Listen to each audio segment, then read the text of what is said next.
This episode was brought to you by the following patrons: Andrew, Sunzi, Stephanie, Natasha, Laura, Goradika, Vance, Boezy, Jeremy, Ali, Nathan, Mr. Ragebomb, Libby, Wes, Dreskel, Aaron, Kristen, Tia, Lauren, John, Kate, Alex, Isaac, and Karoon.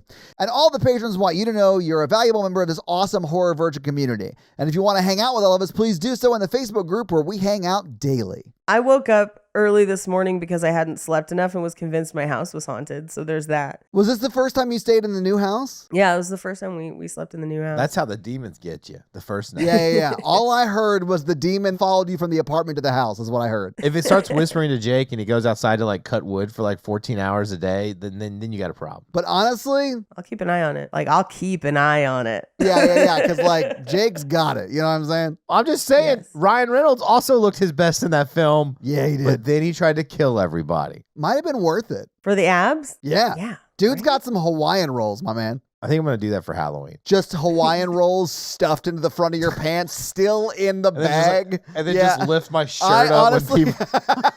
Okay, my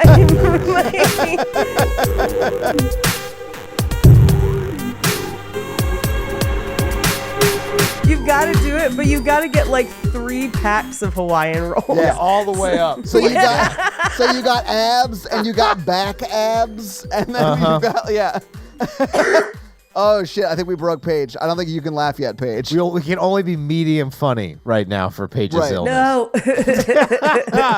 Got him. Thank you for tuning in to Horror Virgin. I'm Paige. I'm Mikey. And I'm your horror virgin Todd, which means I don't like scary movies, but you guys make me watch them. And this week, Paige made us watch Pearl. So I know from last week, this is the first time we've all seen this movie, correct? Correct. You are correct, sir. Oh, I didn't realize Mikey stepped aside, and joining us today is Mikey's impression of Johnny Carson? No. John Madden. No. John Madden. What? Who is it? Ed McMahon. Ed McMahon. That's the one. Thank you. You Sorry. are correct, sir. Yeah. So what did you guys think about the movie? I'll go last because I feel like I'm going to have to defend myself a bit. You know, I mean, I'm not going to attack you. I think I'm more mad than anything else. I really liked X. I thought it was a really good slasher, and I liked the character of Pearl in X because she seemed like a cold-blooded serial killer murderer. Yes, yeah. And I think I was really disappointed in Pearl because it was kind of like a exploration of a psychopath coming into their own, I guess. Yes. I feel like the Pearl in the movie was very calculated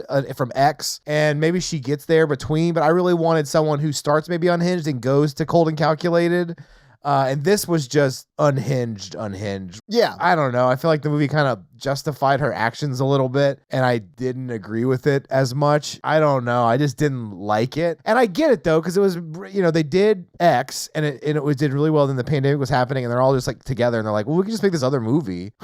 Yeah, so they did. So I get it. It just wasn't for me, I think. And I don't know if it's the mood I was in or the film itself, but I wanted more. I wanted her to be scarier and not what we got. You wanted it to be less Wizard of Oz and more Nightmare on Elm Street? See, I fucking dug the Wizard of Oz. I was like, oh, this is crazy. Let's get into it. But I think what we see here is she becomes cold and calculating. I think this is the birth of that. I think the end of the movie, we are starting to get to where X Pearl is. I do agree with you that I wish we saw more of the animal killing and things. Not that I want to watch people kill animals. I know what you mean. You mean the escalation of the murderous serial killer behavior. Yeah. Of course you don't mean you want to see people kill animals. Right. I get you. Yeah. Because she brings it up in that crazy 8-minute monologue that is uncomfortable.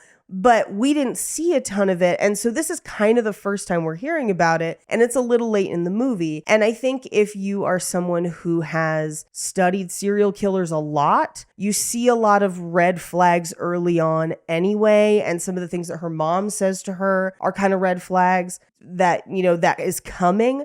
But we're not really seeing a lot of it on screen. Well, we've also seen X, so we know she's a serial killer. We know she's a serial killer. Yeah, none of that was surprising to me. What I loved is that this movie had a fascinating visual style, and the camera work is amazing in ways that X was too. Yeah. But this movie has its own vibe that is not X, but in that vibe has a million Easter eggs for what we know we will eventually see in X. And I really thought that was cool. I don't think that it necessarily glorifies her actions so much as that we're seeing it through her point of view. Yeah, I didn't necessarily think the movie was making a comment on it either way necessarily. I think we're just seeing her viewpoint. And she's an unreliable narrator because she is not well. And I think maybe early in the movie, you're kind of interpreting that as like, oh, she just wants to get out. She just wants to get away. She just wants to be this thing. And the longer the movie goes, you're like, oh no. Oh, she is truly insane. Very much something darker and scarier than that. I didn't need to go that far. I thought she was there when she fucked the scarecrow. When that happened 20 minutes into the movie, I was like, 20 minutes in and we're fucking scarecrows? I didn't hear that scarecrow complaining, and she was just trying to pop his corn. You know what I'm saying?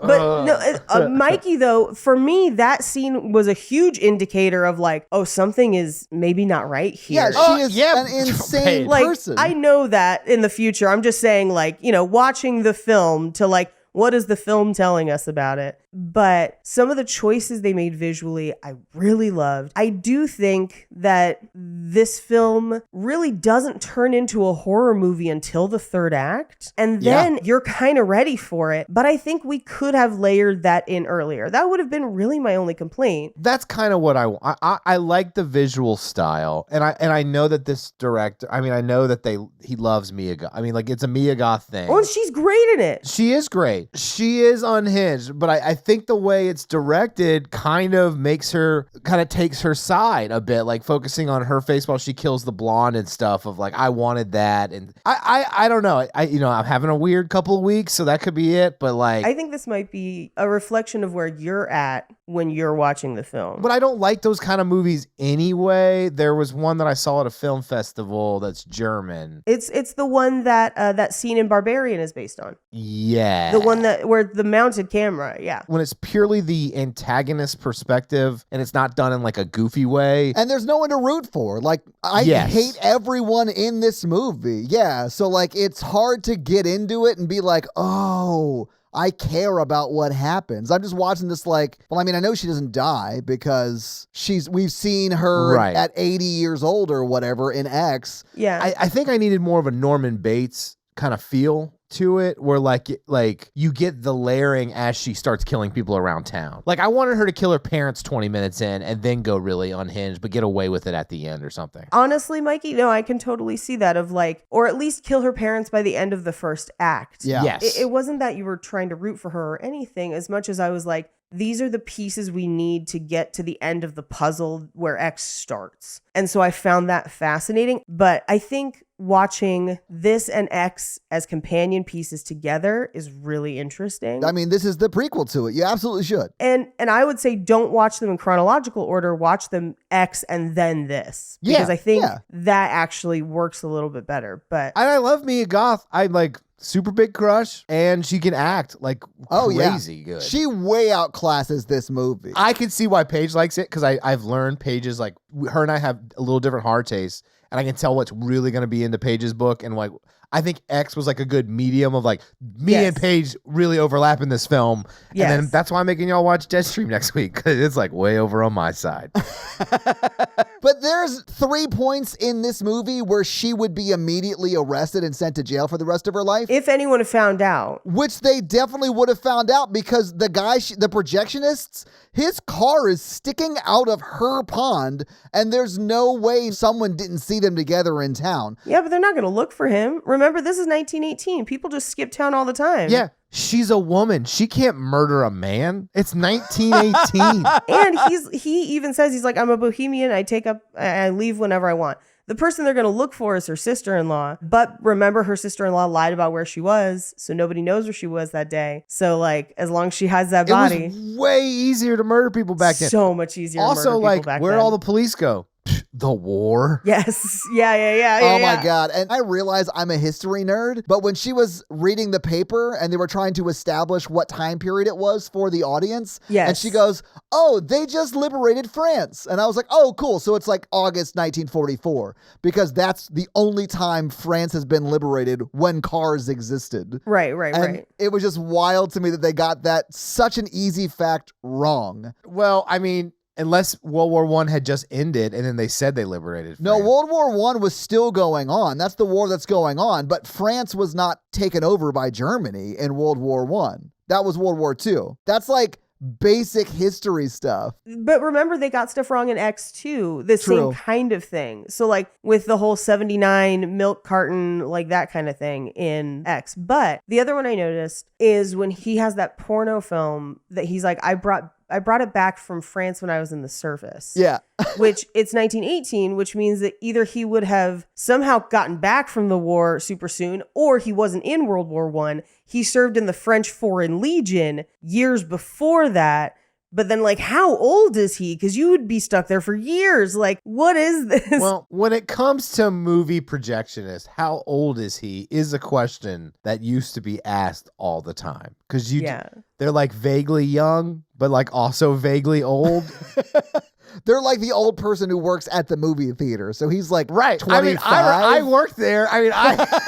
Yeah. And you're like, he's either 25 or 45. I'm 17. I have no concept. But also might be the kind of person that will show you pornography the first time you hang out alone with them. And that is not comfortable. Don't do that. When he said, this is one that somebody's never seen, I was like, it's a porno. I knew right away too. I was like, I know a bad dude when I see one. I've been one half my life. Oh, yeah. Yeah. I did not feel bad when she killed him, really. Because Me I was like, either. Because he's cheating on her husband with her, and that's his fault, apparently. In this no. joke. For me, I don't know. I think he bailed out at the right time.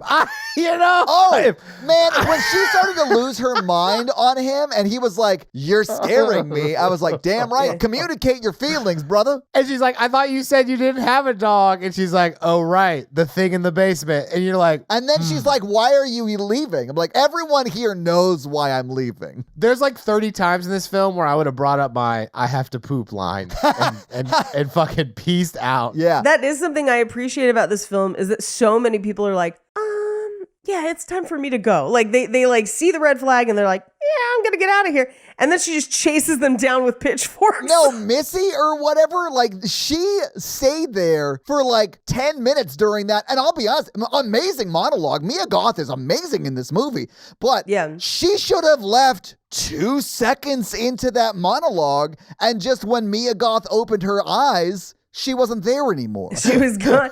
I think she was afraid of her already. Like, I think she felt kind of trapped there and was just like, okay, this is where I can inch out of the house. But nobody at any point is just like, this can't be dangerous. Like, everyone is like, is this when I die? Like, everyone realizes. Yes. And yes, it is when you die. Yes, when the sister-in-law walks down the like driveway and I was like, oh, I don't think she had a car. This is going to go bad. And then she takes off running. I was like, there's no way, bitch. Mia Goth is going to get you. No, she didn't even take her heels off. Yeah, I mean, I would have taken my heels off, dug them toes into that dirt road, and just hoofed it. Oof. You're never catching me, Mia Goth. And Mia Goth's a tiny lady. Like, Not a big lady. I would drop kick her out of the house. It would be over. I just feel bad for that projectionist. He was just projecting, all over everything, and then she killed him. That's how I know the sex was bad. After the first time she Black Widowed him? No. The sex must have been good because she got him to go over to her house. and walk past a rotting pig on the porch and still make out. Mikey, he is virtually homeless. Of course he went over to, as a drummer, let me Paige is just say, right. One, that's not uncommon for us. she's like 30% unhinged at her best. So she was saying sociopathic, bonkers stuff to him the whole time. And he's like, Yes. Oh, yeah. He always knew who she was. He just didn't know to what level she'd take it. Yeah, he just didn't know what farm implements that she had. There's a pig covered with maggots on the front porch, Yes, and he goes yes. to smash. Yeah, and he walks inside and they try to hook up. I was like, No. Rotting pig on porch means I run away. Now, like the car's right there. But Mikey, Mia Goth wants to smash. Are you going to walk past a rotting pig in order to smash? First off, red flag number 1, a girl looking like Mia Goth wanted to smash. That means my life's in danger already. 2, that's got to put you on edge. If you see any other red flags on top of the fact that a beautiful woman wants to have sex with you, you got to bail out. Yeah, 2 red flags. So if she brought me home to her front porch and there's a rotting animal out front with maggots on it, I would stop and be like, hey, what's up with this rotting animal with maggots on it? I think even that's too many questions. Yeah, and then that was definitely a person struggling in the basement. Like, he knew that, Yes. and he still tried to finish. And he sees her father with no one else there. It would smell too, so like there's so many red flags, and he's just like, yeah, let's go upstairs. I've done a lot of questionable things in my day.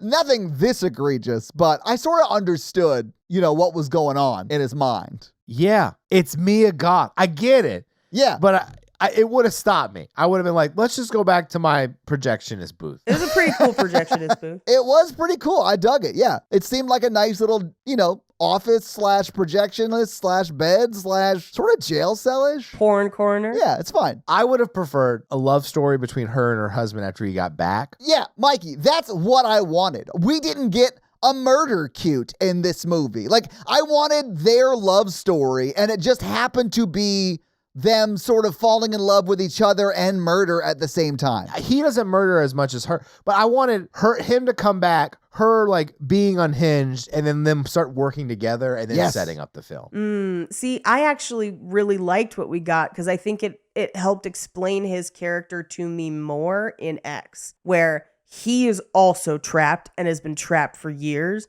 and is fucking terrified of her. Oh man, Mikey, you come home wanting to see your wife after fighting the war for 2 years, and you walk into that.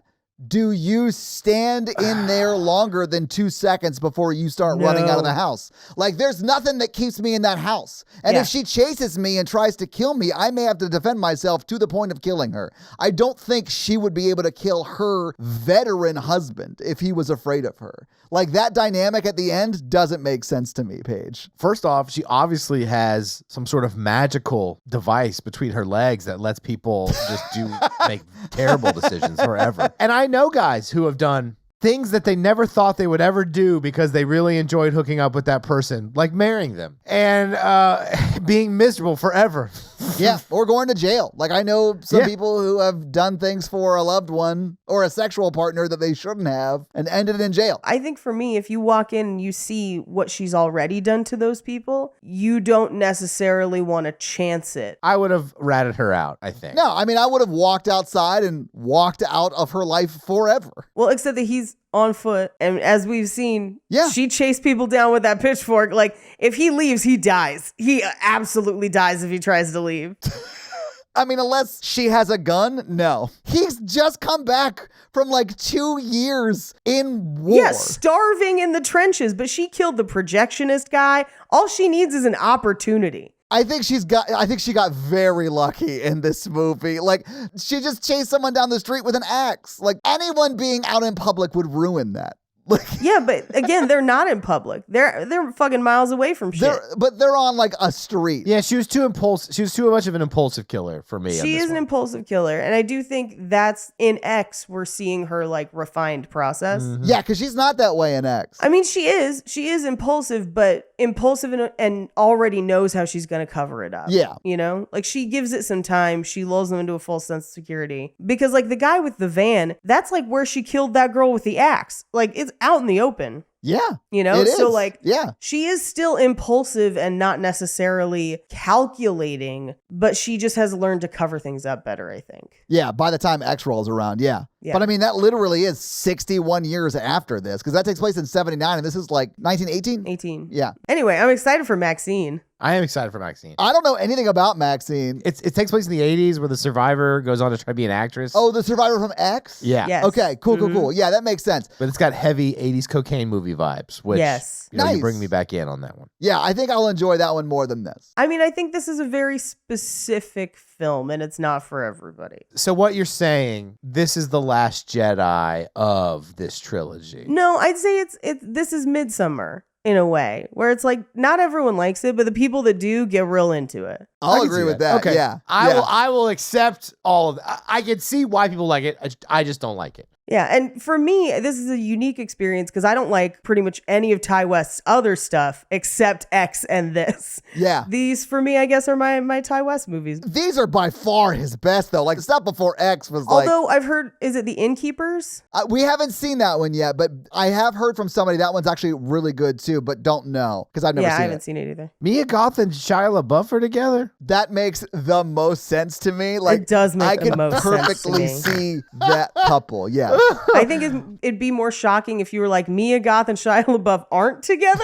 And be like, what? How do we make this happen? How? How is that possible? It's like Chloe and Shane. It has to happen. Apparently they have like I think they may have been divorced and be remarried, back together and not back together. They seem to have a complicated type deal. That also sounds just like them. Like that sounds like that is the so toxicity they want to That's so live, and they can live their own life. You could tell me that X was based on their relationship, and I would believe it. Well, do you guys want to go through this movie scene by scene? Yes. Let's do it. So we open on farm doors and a very, very different score than X. As the barn doors open, we see almost a Technicolor landscape. It is very Wizard of Oz. Yes. And it is stylized in kind of an old movie vibe, which I think is a real interesting choice. Not everyone's going to like it. But I was just like, okay, this is completely different than the dark grittiness of X. But I fucking loved it. Dude, when they did a reprise of the reveal shot in X, when, you know. Yes, the door shot. Yeah, it's literally the same thing, except the doors are closed. And then when the doors open and you realize it literally is like a 1950s Disney film, like saturation turned way up so the colors pop like crazy. Like the cow in this movie looks red. That's how crazy the saturation is. Well, not only red, the cow's got these like big like eyelashes and soft eyes. I was like, where'd you find this cartoon cow? What you don't know is the bovine filters on TikTok are wild. Yeah.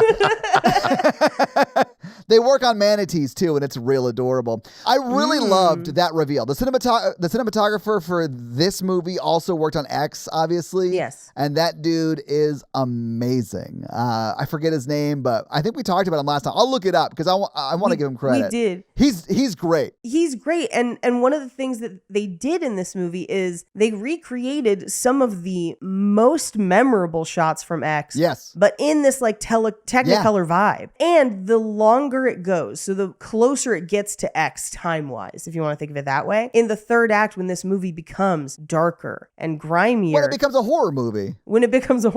It starts replicating it even more. And we get a lot of those shots like from the kitchen in the house out the front screen door. Yeah. As people like pull up to the house. And it starts to really give you the same vibe where it's like, it starts in this bright Disney place and then it really kind of puts you into that X place. Yeah. Dug it. So we open with Mia Goth dancing in the mirror dressed up. And her mom walks in on her and is like, you can't wear my old dresses. Take it off and go feed the animals like I told you. In German, by the way. The credits are like 3 minutes of her just dancing around, which I would hate, except that is also like a 50s Disney movie, which is sort of the vibe they're nailing between the saturation of the film, the way she's dressed, the score, like all of it feels a very specific vibe that I like love. So I was here for this part of the movie. Well, and what I thought was really interesting is that as the movie goes on, it uses that vibe, lighting, everything. Yeah. Anytime she's fantasizing. So like when it's her world and her point of view, that's what it is, which is very interesting to have this like bright sunny thing, but she's a murderer. That's how she views it, which is wild. But she's clearly delusional. Like that's just the way her delusion works, which like that did not bother me at all. I liked that part of it. Yeah. She's a delusional narcissist, but yes, anytime we are kind of living in her brain world, that's what we're seeing. Yeah. And her mom is just like, please just go, like, do your thing. Yeah, do your chores, more or less. Yeah, do but your in chores. German. Fun fact, the woman who plays her mother was actually the intimacy coordinator on X. Really? Oh. Yes. So they actually shot this at the same time as X. Like, not after, I mean, during. that makes sense. They shot the films concurrently. So they could only cast, for the most part, people who were already there. And it's height of pandemic too, yeah, because right? of COVID. Yeah, exactly. Or people who were close by, or whatever. Yeah. You sir, you want to be in the movies? Well, it's a lot of like the crew from X acting in this, which is really interesting. But that woman who was the intimacy coordinator, played the mother in this movie, learned German phonetically. Just her lines. They made her learn German? She chose to learn German. They told her that they could dub or that they could do something else. And she was like, no, I want to learn it. She learned German enough to fool 2 of their German crew members into thinking she was also German. I mean, that's cool. Like, that's a lot of commitment to this one. It's a lot of work. part. Like, that's a lot But of she nails work. it. She does. I think the mom is really good in this. I think she crushes it too. And that's like not an easy part to play. Like, it's wild to me that that's No. not like an actress playing that part. No, it's Good for her. And here's what's crazy, like the mom is played very gruff and very air quotes mean because we're seeing Mia Goth's character's point of view. But I feel like the mom is a very human and sympathetic character. Yeah, she's just terrified of her psychopathic murderous daughter. Yes, like the more we spent time with the mom, I was like, I understand as a child why hearing a parent not air quotes believe in your dreams would be frustrating. But as the mom, I fully understand where she's coming from, and she's just trying to hold her shit together. Oh, yeah. Like, her life is not at all what she wanted it to be. She got married. Her husband got Spanish flu, so now Yeah, I think he got Spanish he's flu. paralyzed or whatever. Like, I don't know how that all works, but whatever. The movie doesn't explain it, nor does it really need to. I don't care. So, like, that was fine. But, like, her life is going terrible because she no longer even has her husband's help with her insane murderous daughter. Yeah. And so Mia Goth puts on her overalls. Again, we get overalls because it's X, Ugh. or whatever. I have a thing for overalls. I know. I'm trying to add my commentary here, but I was like, I'm liking these overalls. You know what I'm saying? Also, I got one joke. Her husband was like, man, you know what sounds like a nice change of pace? Trench warfare. I'm going to go ahead and sign up and get out of here. Yeah, that's how terrifying she was. Yeah. Maybe be more empathetic over there on the front lines. You know who sounds good? The Kaiser. I got to get away from you. He hates Germans so much that he signed up. He signed up. Well, because that's something where, like, at one point she's reading a newspaper and she's telling her mom, and her mom is like, after dinner, I don't want to hear about any dead Germans today. Yeah, well, she's clearly German, right? Because Like, she's clearly yeah. German. And it's like, we get why, like, the war happened. But also, could you imagine if you're like, anyone I knew from my home country might be dead? Like, just, Yeah. like, that's another layer to her mom that we just don't talk about that much. And, like, she brings it up one more time later, but yeah, her mom for me is probably one of the most sympathetic characters in the movie. Yeah, it's a shame that she gets killed. Yeah, and it's just destroyed during this whole movie. Yeah. It's the villain arc. Yeah, yeah. Pearl is a villain. That is what happens. Yeah. I just don't understand why Kaiser Soze invaded France in the first place. Well, it was because he was limping, and so he got a little off course. He meant to limp to Austria, but I think it had to do with Archduke Ferdinand. I can't remember. Some band. I don't know. The band? Yeah. anyway, she goes out to the barn and she's talking to all her animals, and she's talking to all her animals, and she says to her cow, one day you'll never see me again because this life, this farm isn't for me. I'm going to be something, and mom's going to feel so stupid when she finds out. And for me, I was like, this is her Boogie Nights moment of just like, I'm going to be a star. Just like... I mean, it is her Boogie Nights moment, but she's having it with a cow. And because she's full on delusional and it's like the saturation's turned up to 11, I really needed that cow to talk back to her. Oh, yeah. I'm not in the mood. Yeah. I want you to commit murder. Murder. What, and this might disturb you as well. I want you to think about all the Disney princess films and how basically this scene is one of the inciting incidents for all of them. Because this is Ariel being like, I want to be where the people are. I want to see them dancing. This is Belle being like, I want so much more than this provincial life. Yeah, I want a boyfriend who can read. And if any one of them had been a murderer, it would be this movie. Yeah. Well, I mean, generally people want to better themselves and they're not murderers. But yeah, you're kind of right. Yeah, but like, sometimes they are murderers, and sometimes you have to have that reveal with a cow like you're in a Mickey Mouse movie. Yeah, but that's kind of juxtaposition of that, knowing that she's a murderer, kind of like it tickles me a bit. I don't know. I'm just like, it's wild that they did it this way. I mean, I'm the one over here wanting the cow to talk back. Yeah. That's utterly ridiculous. Oh my God, I love it. That was amazing, Mikey. Really milking these cow jokes. There's not a lot of humor left in us lately, but Bullshit. Listen, a lot of people on social media love this movie, but I'm not going to kowtow to what they want us to say. I'm going to stay true to what I think. wow. Nailed it. Wow. So there's a candy called Cowtails that I really like, and It's like caramel with marshmallow. it's not marshmallow, it's cream, which I like cream better than marshmallow.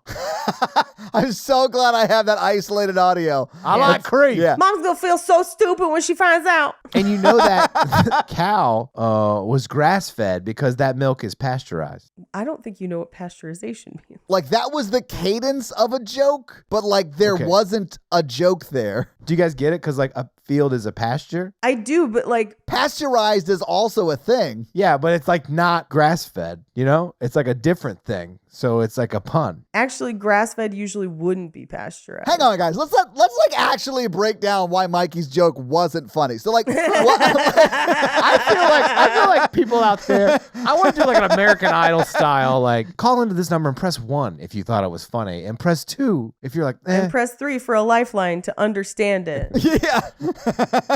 Listen, I'm open that I just might be very dumb when it comes to pasteurization, and maybe that joke was fire to all you farmers out there. But like, just correct me online, I guess. I want to know if it's funny. I want the feedback, Mikey, you're the one who made the joke. You have to know if it's funny or not. You don't know until it's out there. You hope, you pray. I love Mikey's approach to comedy. It is very much just like throw shit at a wall and see if someone laughs. You know what you get shit from? A pasture where you can pasteurize the cows. Shit, Paige, I finally get the joke. Do you? No! Are you guys telling me you don't like my pearls of humor? God, No, I you love cast you so your much. pearls before swine. I like that family was like, here's a pig. And Mia was like, bitch, I have a farm. We have pigs. Like, I mean, like, Well, but they don't because all their animals died. Like they desperately needed it. They weren't eating well, but they didn't want to accept the charity. It's a pride thing. Yeah. But also, I think it's a sickness thing because I think her mom is paranoid that someone will bring illness into the house and it's a risk. I think after what happened to Pearl's dad, Yeah. she is paranoid of that because it happened to one of them. Yeah. this movie really teased out that he would get eaten by a crocodile on the end of the dock. And I was super pissed it never happened. Oh, yeah. We never got that resolution. Yeah, I thought the same thing, Mikey. So she has her Boogie Nights moment. Which the Boogie Nights moment is sort of dancing around the barn and like climbing up on the hay and stuff, which Yes. was cool. Like, I love campy shit. And like, I thought we were going to get like a full on campy horror movie at this point, and I was so on board for this for the first like 20 minutes, Paige. Was it the scarecrow that turned you around where you were like, No, oddly enough, I was still on board after the Scarecrow because that's also campy. Like, if you're going to go horror campy, you're going to end up dry humping a scarecrow till you orgasm. Like, that's Right. just going to happen. It's the last straw. All right, that's the show, guys. Have a good night. Oh my God, I just realized that we watched this movie today, right? So like, Yes. it's still rattling around. I'll bring it up when we get to it. So the goose walks into the barn and she just like pitchforks that goose. And here's the thing. If they're really starving, Okay, Mikey, so this is what just occurred to me. When she brings the projectionist to the barn, she says, we used to have other animals, but they died, and doesn't say why. You Yeah, think she killed she's been killing the animals? They haven't been dying of Yes. disease? I thought Yeah. that too, Yes. because she does talk about killing multiple animals in that awesome monologue, and we only really see her kill that one, right? Mr. Goose, Right. as she calls Well, him. and the eggs for the alligator. The alligator egg, you're right, yeah. But when her mom, because her mom hints that I know what you're doing and it makes me scared of you. Yeah. But she doesn't go into detail. I think the mom knows the animals aren't dying of disease. I think she knows that she's killing them. Yes, I agree. I thought that too, Paige. Yeah. I had not connected all of those dots yet to that, like, she was killing their farm animals. I just thought it was animals general. But now that, like, okay, the goose was probably their goose. Like, yeah, Mr. Goose had a Mrs. Goose and some goose children and some goose cousins. They had some geeses and gefews. Yeah, like they were familyed up. Yeah, and they were the head of the V. Like, I don't know if insurance covers pitchforks, like for geese. I don't know. I don't know. I think you got to have that special pitchfork policy because, like, normally they're a flying bird. They don't encounter that many pitchforks. Sorry, you're not covered for Act of Pearl. Yes. So yeah, that's why you got to switch to Aflac. All right, we finally got to the Aflac joke. Now we can move on. Text 1 if you like that joke. That joke I got, Mikey. That one I got. That joke made sense. Yeah. So she takes that goose on a fork and goes to feed it to the crocodile or gator, which she has named, and comes when she calls it. Yeah, it's clear that this is not the first time she's fed it, which I think sort of plays into what you were just saying, Paige, that she's been killing the other animals on their farm too, and feeding it to this crocodile or gator or whatever. Or gator, whatever it is. We cut to the house at night and we get a title card that says 1918. And her mom is trying to prep dinner. She's peeling potatoes and she's just like, hey, I need help at the farm. I can't do everything myself. Please help me. The dancing is just foolishness. Like, I have tangible things that we need to get done to stay eating. Like, to stay alive. Yeah. To stay alive, yes. And she asks if there's any letters in the post. There aren't, but this is where she picks up that newspaper and her mom is like, no more dead Germans today. Yeah. And she brings her dad in a wheelchair to the dinner table. And he cannot feed himself. He needs basically everything done for him. Yeah. He's like completely paralyzed. Yes. So they have dinner. She feeds her dad. And then we cut to a scene of her reading him letters from the war. And it's Howard, basically her husband. Yeah. And she gives her dad medicine, tells him she'll pick up more medicine tomorrow, and she'll stop by the movies, but don't tell mom. But then she gets in a bath next to him naked while he sits there because she didn't want to waste the hot water. And nothing ever comes of this. Like, this happens a couple times. Yeah. But I think it goes to suggest that she has some unhealthy boundaries going on. I mean, she's a murderer, so that is very possible. Like, that this is odd. It's an odd behavior, I would say. Yeah. Well, it's also 1918 when, like, I don't know, people did weird shit back then. For me, it was one of those things where I didn't need it, but what it did add was this ability to question her judgment early on because she has all the control in that situation. He obviously can't move, you know, or whatever. I mean, he literally is trapped there. Yeah. He's trapped there. And for me, a little bit, that's her manipulating him. Like, that's her making this awkward and her participating in a weird situation that he cannot leave or extricate himself from.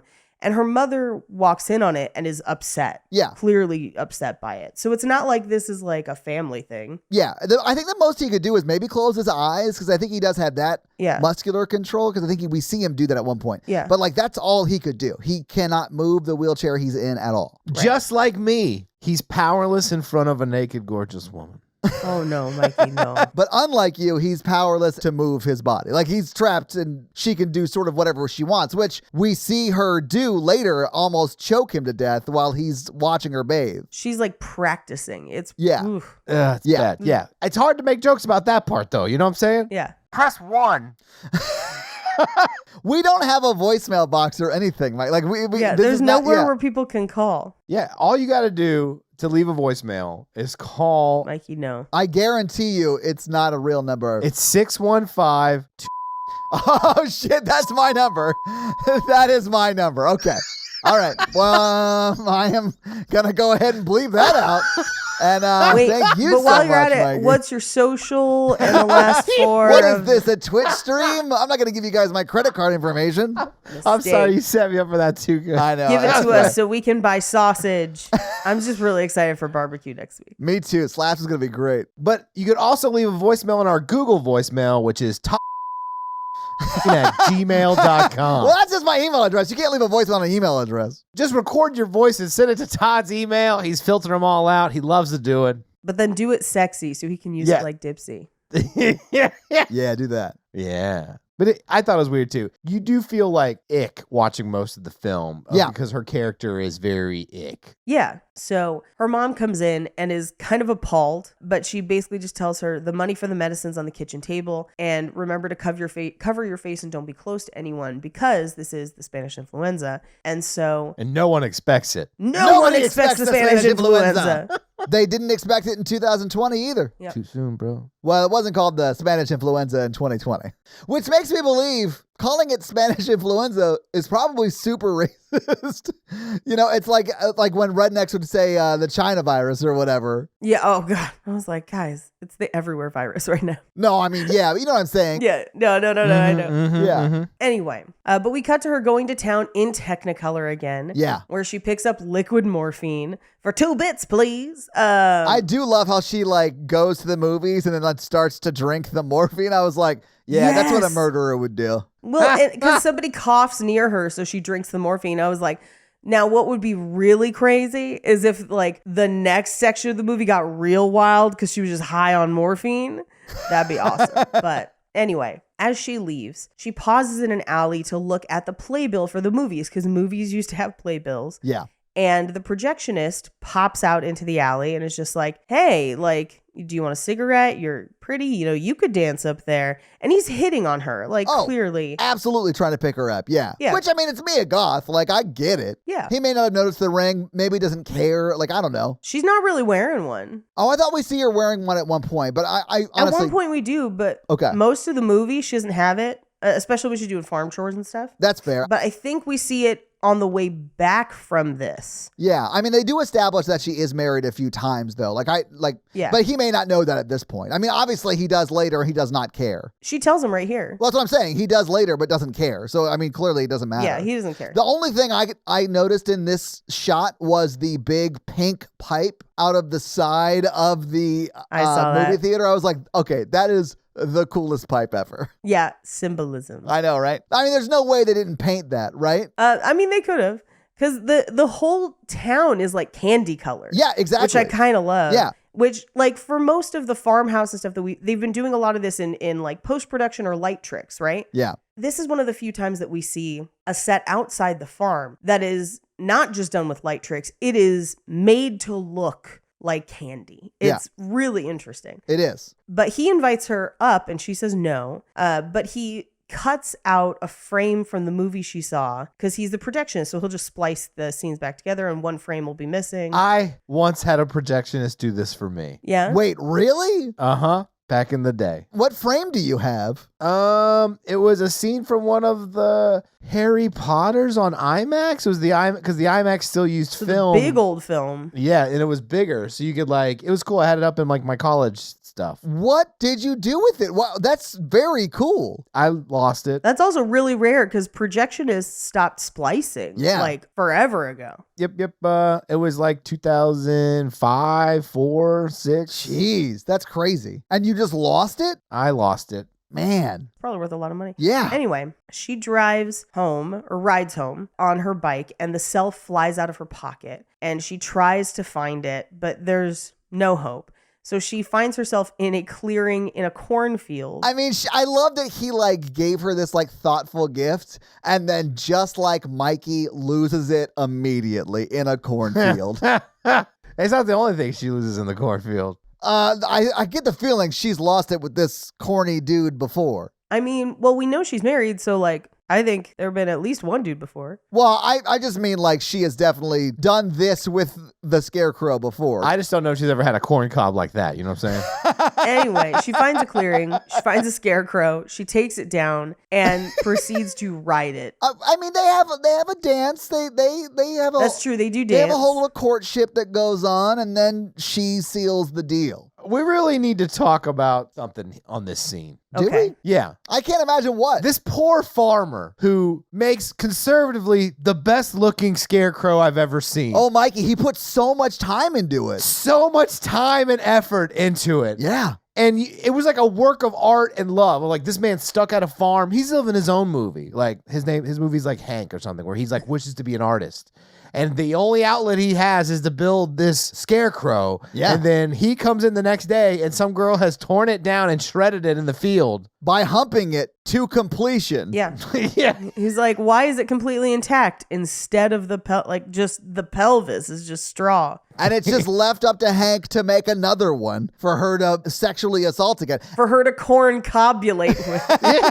Exactly. And those things aren't easy. They call him the Michelangelo of the Midwest for a reason, Paige. Hank is good at making those things. That's because he's good at painting titties, but also scarecrows. Well, he definitely got a blue ribbon at like the state fair for his scarecrow. Oh, yeah. I just felt bad for him because, like it was a good looking scarecrow. Well, it's because it's got like a full face and everything. Yeah. And she pictures the projectionist face on it and screams at it that like, I'm married. And you're just like, oh, this is dark. Yeah. This is a red flag. Or, I mean, I do think also humping a scarecrow to completion is a red flag. Like, this is another red flag on top of that one. I mean, what is a scarecrow if not a real doll? It's the real American doll of the simple people of the corn. If I only had a brain. If I only hang some brain.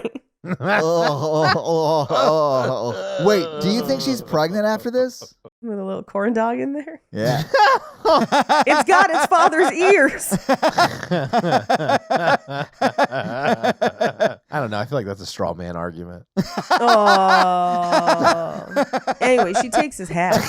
She does, which I think is fair if you hump a scarecrow to completion. Yeah. Which is Yeah. also a fancy hat that he was probably spent money on to because he's like, I spent a lot of time sculpting this face. Let's get a waterproof hat to put on there because I've taken the time. Yeah. I feel bad for Hank, man. I want Hank's movie where all he wants to do is to make sculptures and be left alone.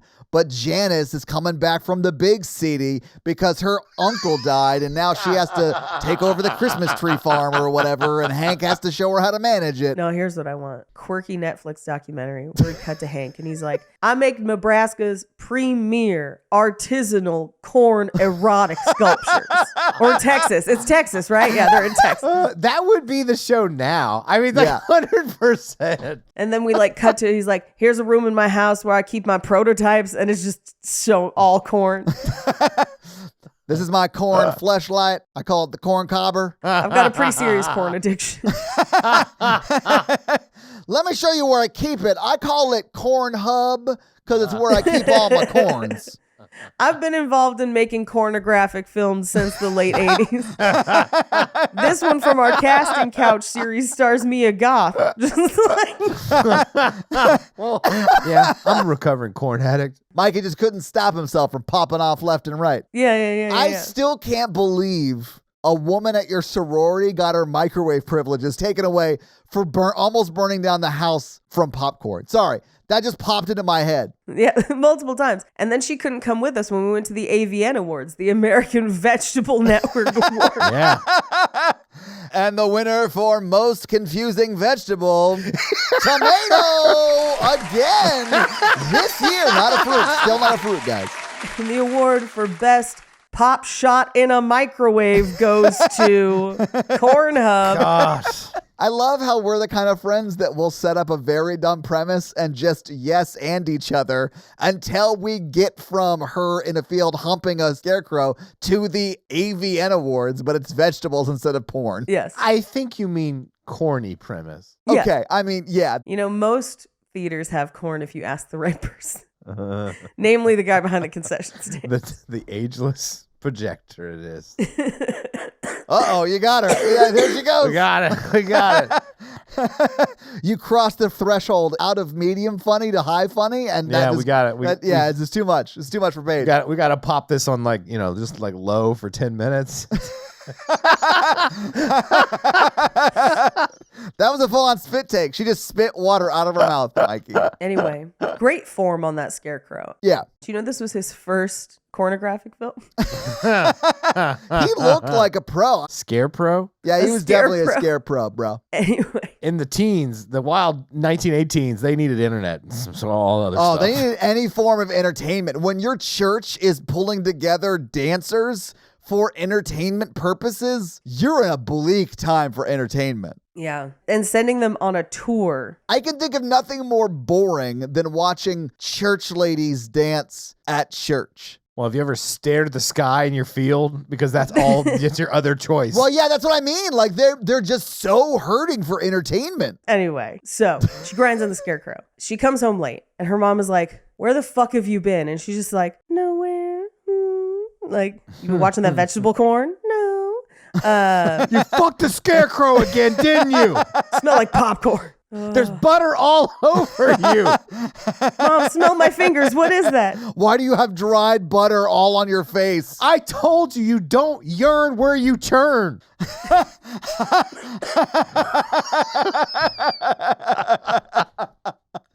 Press 1. If you think No. that was a funny joke. Yeah. Anyway, and her mom gets mad that she brought the hat back. She's like, you don't know where this has been. And she's like, oh, you don't know where that scarecrow's been, Mom. You don't know where that scarecrow put his cob. What? I gave him a cob job. What? Got off all the kernels. Yeah. Oh, yeah, because of the war. Yeah. Oh, I didn't even think about that. Oh, okay. Yeah. Press 1. Anyway, she comes in and the mom is like, can you please go take care of your father so I can make dinner? Because she's like, I'm one person. Yeah. So this is another kind of weird bathing scene between her and the dad.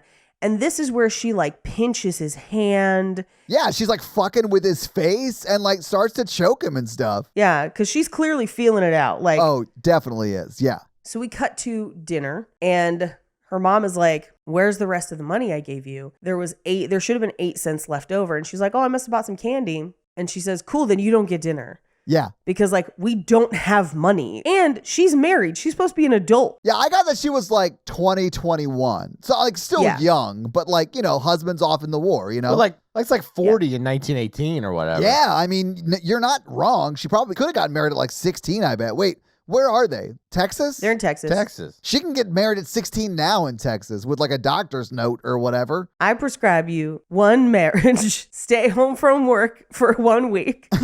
Anyway, so she's going to go to bed and her mom is like, I didn't excuse you, but I need to basically lecture you on what's going down. You Yeah. cannot be careless with money. We do not have money. It is up to you and I to survive because no one else is going to help us. We have to be mindful. She goes, also, spoiler, we're at war with Germany and we're German. So like, you gotta be more careful Yeah. with what you do with money and your time because I didn't raise you to be weak and I need your help here. Yeah. Which is a lot to put on a person, but also very real to their circumstances. It is very real to their circumstances, and she is an adult, and her mother needs help. Like, this movie would be sort of a compelling, like, what it was like in wartime America during World War I story if Pearl was like not a psychopathic killer. Like, Right. this would be an interesting story on its own, but the fact that she is insane and killing people makes it even more crazy and makes it very scary for the mom. Yeah. Who presumably loves the father and probably doesn't want to just leave the dad there with Mia, who's definitely going to kill him. Right. Like, she's got to feel so trapped in this situation.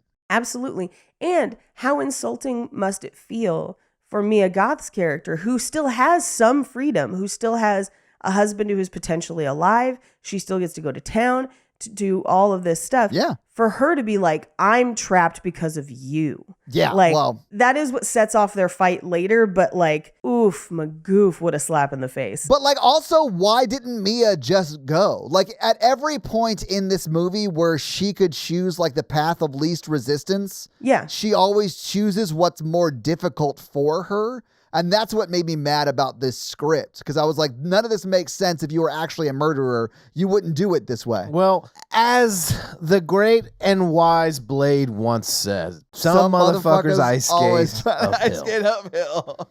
All right, you know what? That's fair, Wesley, and I apologize. Blade has spoken. I think, you also have to consider she does have limited choices. She doesn't have no choices, but she has limited choices. And I think if she left and just went out on her own, just like took her bike and fucking went, I think she probably ends up as a sex worker to survive. Well, I mean, I think she would be getting her husband's paycheck, right?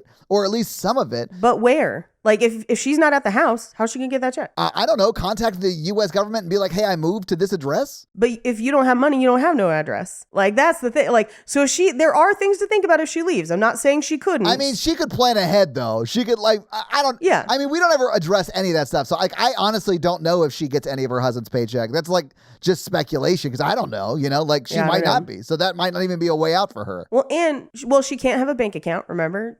True. Yeah. I mean, because it's a terrible time to be a woman in America. Yeah. There is an element for me of she does not have infinite options. I think she has some. I don't think she has to kill her parents. She doesn't have to kill anybody. Right? No, absolutely not. Like, that's all I'm saying. No. It's the only thing she could do. I guess what I'm trying to say is, like, I understand her feeling limited, but everyone is. And the fact that she cannot see that those around her are also kind of in this same boat and also suffering. Limited, and the rest of them are limited too. Right. The stores. Press 1 if you... That's a 2 right there. That's a press 2. Anyway, the next day, she's milking the cow, and a car pulls up to the house, and this is her sister-in-law. And this is how we kind of learn that her husband's family is well off. Like, they have money. Yeah. And she is kind of friends with Mitzi. Mitzi tells her about the dance competition that she wants to do. And this is where they bring the pig, and her mom won't take it. And we watch as her mother-in-law is like, please, we know you're suffering. Just take it. Like, just please let us help you. And her mom won't. Yeah. Now, we don't have context for why. We don't get enough of that story. There could be reasons. But, I think the potential infection is a big one, that she's worried about food from other people. You think she's worried about getting the Spanish flu from the pig? Yeah, potentially, yeah. I mean, it was the 1918s. I doubt they knew exactly what was going on with, like, bacteria and all that shit. So it could, in their minds, come from anywhere, anything, right? So, like, that makes as much sense to me as, like, there's some internal family drama that caused her not want to take the pig. But, like, I wouldn't look a gift pig in the mouth. Like, I would definitely take that pig. I would have taken that pig. Yeah. Yeah, absolutely. But anyway, this is where we also find out that, like, her husband didn't want to be the rich kid. He wanted to kind of make his own way, be a farmer, go to war. Yeah. And they were willing to try and get him out of war, but he did not want to.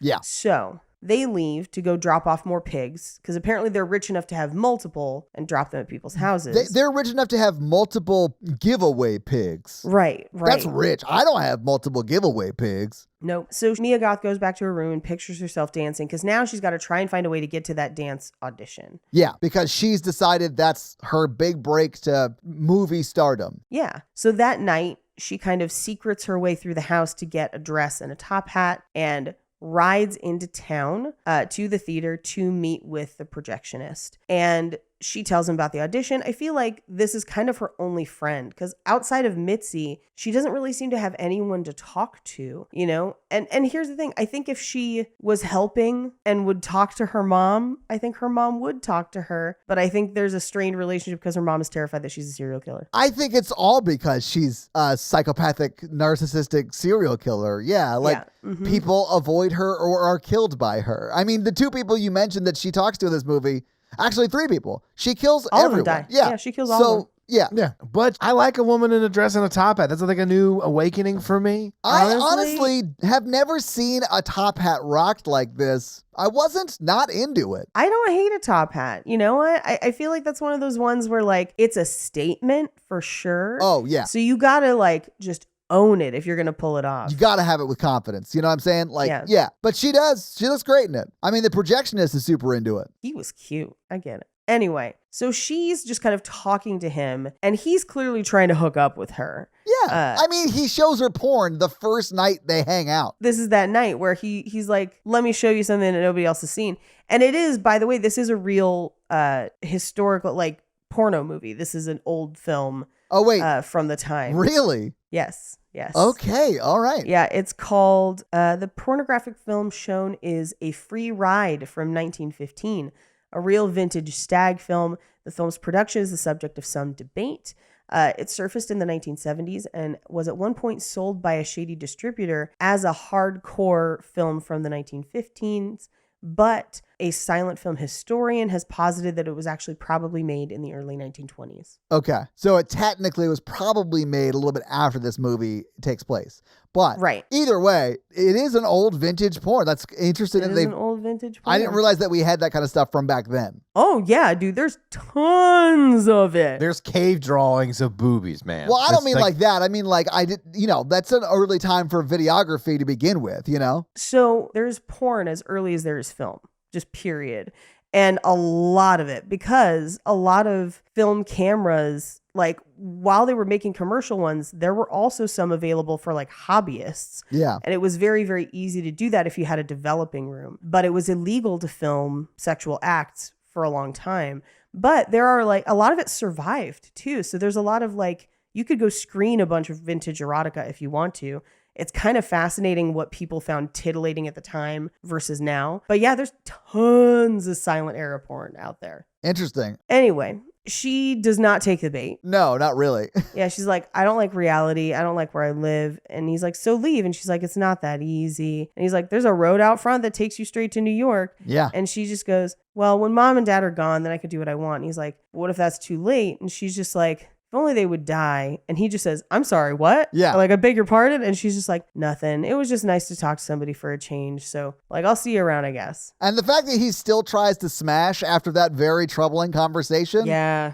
just shows like the kind of person a projectionist is. what's the point of listening to a stranger's sad conversation if you can't smash? I mean, that's fine, but Mikey, it's Mia Goth, and she's talking about how she wishes her parents were dead. Everybody wishes their parents were dead sometimes. That's, I mean, not often. Not necessarily. Not really, no. Yeah. That's not my experience. Well, it's in her name, okay? She Mia is sort of goth. Yeah, Yeah.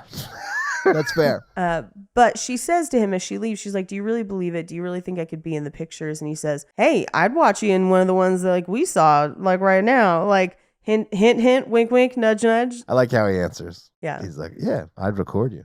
Is that the sound of him cranking the camera, Mikey? You know what I'm saying? Yeah. Well, back at this time, you had to hand crank for speed. Yeah, So you have to did. get really good at like cranking in rhythm. Yeah. So I guess in a way, if you were used to cranking down in rhythm at home, that could help you on set. Oh, there's no way this dude is not a master at cranking it. You know what I'm saying? He's a Yeah. projectionist. That's all he does all night. Oh, yeah. So she goes home and her mother is crying and she gets up the next morning and this is where she wheels her dad out to where the gator is. And she's gonna dump him into that gator. Yeah, he's super close to the gator, and the gator's like swimming up. Like, I thought for sure the dad was dead here, but the mom shows up and saves him, I guess. There was not enough Yeah. people eaten by an alligator, and I'm so mad about it. That's fair. I mean, we do get that split screen montage of her cutting the bodies up and like throwing them to the gator. Not enough. I want a live, like if you're going to do it, I want a live person 8. I mean, then X is the movie for you. Yeah, and I think that's what Mikey said at the beginning. X is his movie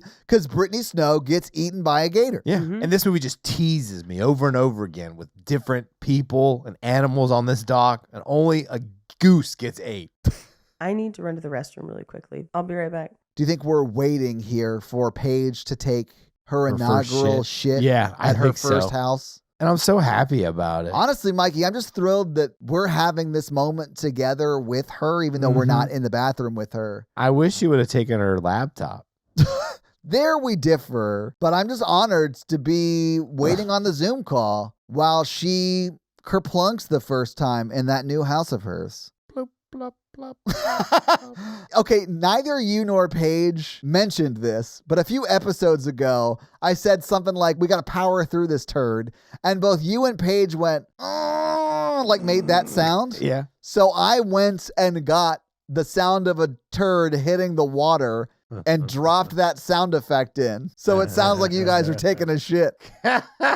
That's funny. I'd listen to that podcast. I know you don't listen to the episodes, but Paige typically does, and she didn't say anything about it. So she didn't listen to that episode. I got like 3 DMs about that. They were like, hey, did you mean to put that in? I was like, yeah, of course I meant to we put plopped that a in. turd. Of course we meant. Yeah. So her mom interrupts them at the dock and is just like, what were you about to do? And I think her mom knows because of the animals and everything. She was like, he's fucking toast. She's going to try and kill him. Yeah, I think her mom's been watching her escalate behavior and realizes what's happening and makes it there just in time. Yep. And this is where she finds the nest with the gator eggs and takes one and then just crushes it and pictures Howard exploding. Yeah, she takes it and like goes to the barn. Like I thought she was just gonna hide it there for a while or whatever. Yeah, me too, to like raise a gator. I wasn't sure. Raise a Gator's my restaurant idea. My pet store. I'm sorry. You said restaurant and then pet store? Yeah, it's like I hate this already.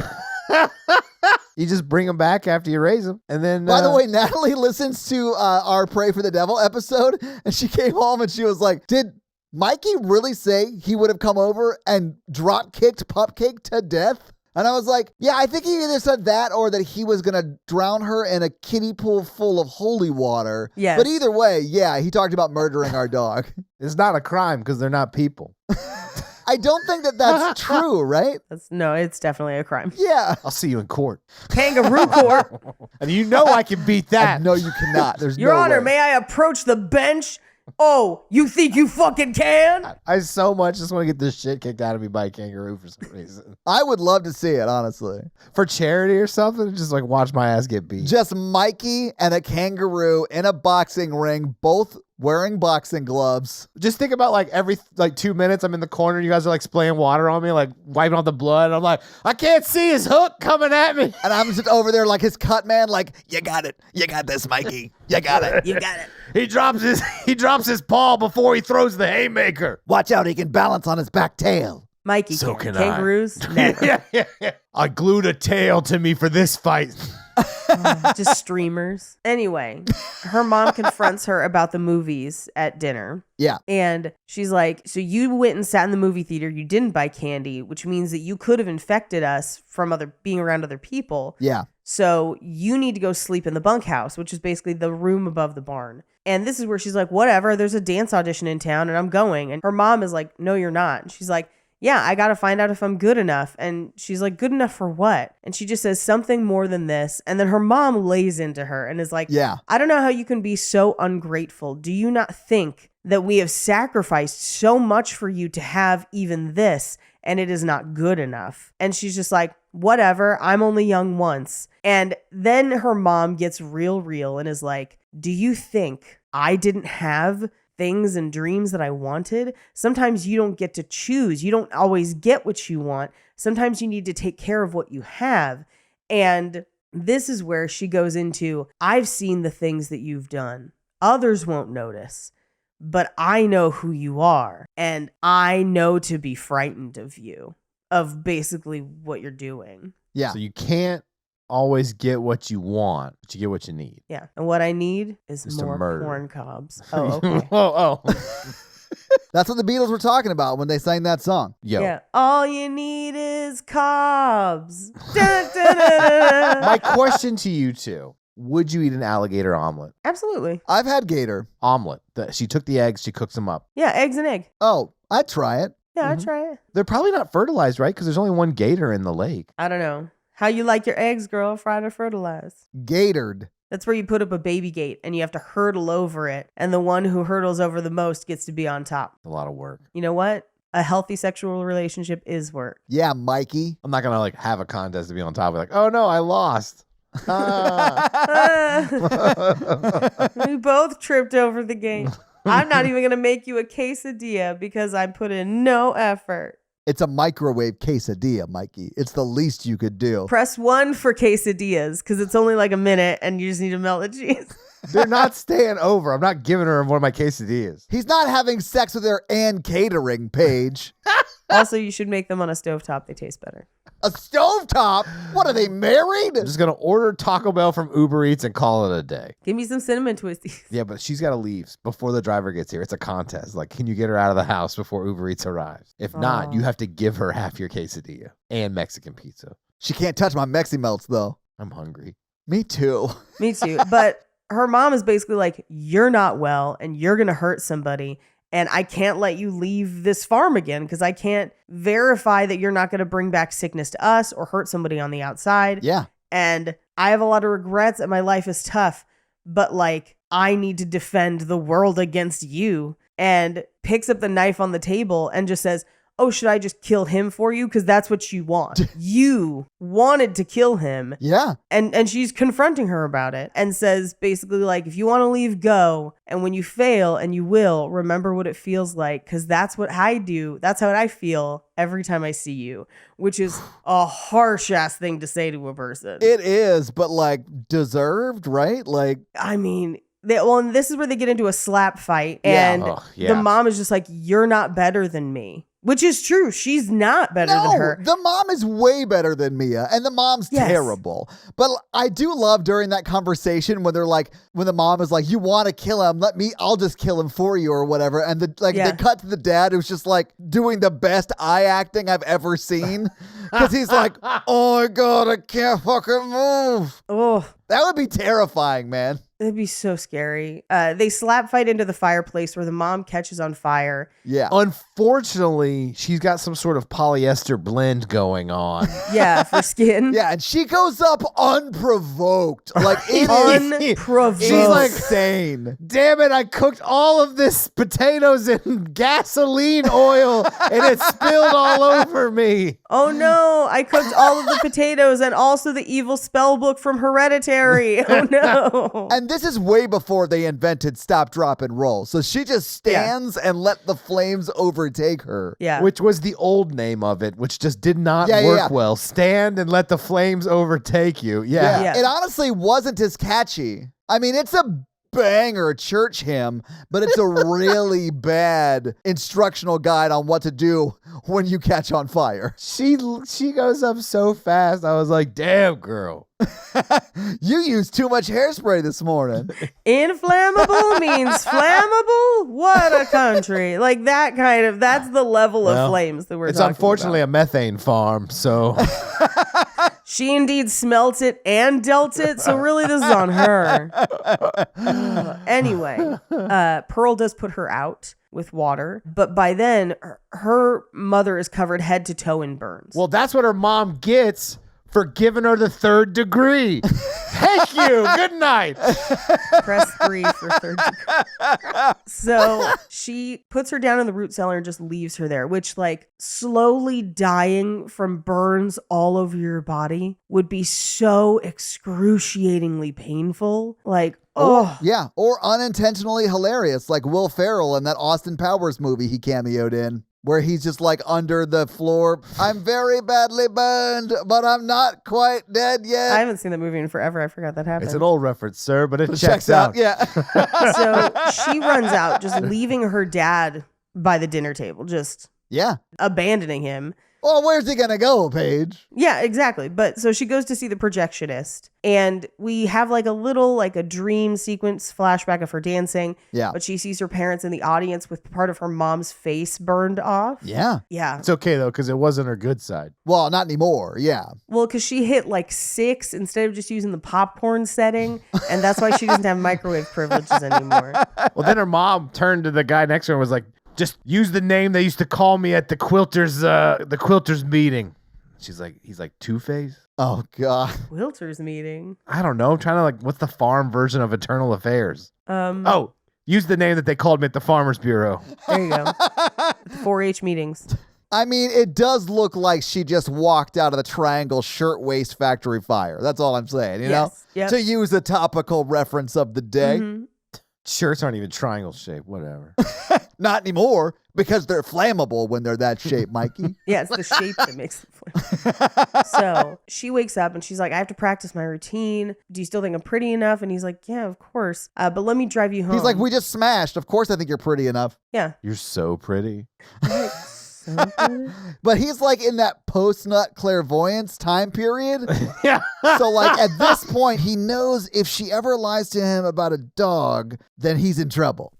So we cut to him driving her home, and it's that shot from X through the doorway. And we hear the sound of the flies from the pig. And she just says, wait here a minute, and goes inside and just kind of like wheels her dad around, takes the knife out of the table, just a real quick cleanup. and listens at the door to the root cellar where she can still hear her mom moving around. But she gives her dad morphine to keep him quiet and then brings the projectionist inside past the pig covered with maggots, which when she went in to go fix stuff, he should have just driven off. Ugh. Yes, he should have left immediately. Yeah. But they go up to her room and they're making out. And she's like, I want to get off this farm forever. Take me to Europe. Like, when can we go? Like, just let's leave. And he's like, I'm hearing noises and we can't just ignore it. Like, there's too much weird happening here, basically. Yeah. It is like the United Nation flag row of red flags. Like, there are Yes. so many red flags. He's like playing Minesweeper. Yeah. You mean Minesweeper? Yeah. But also Minesweeper, where I sweep out my mind. Yeah. But he, I guess, wants a round two, which is his mistake, ultimately. Yeah.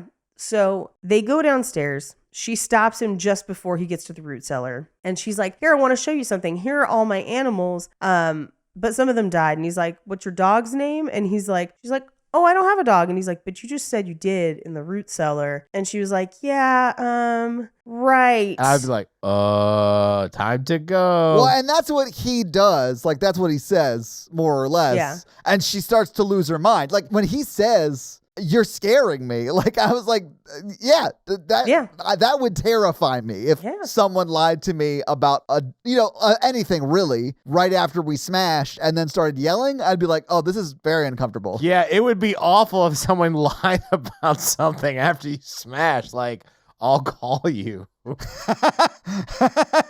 That one I'm more used to.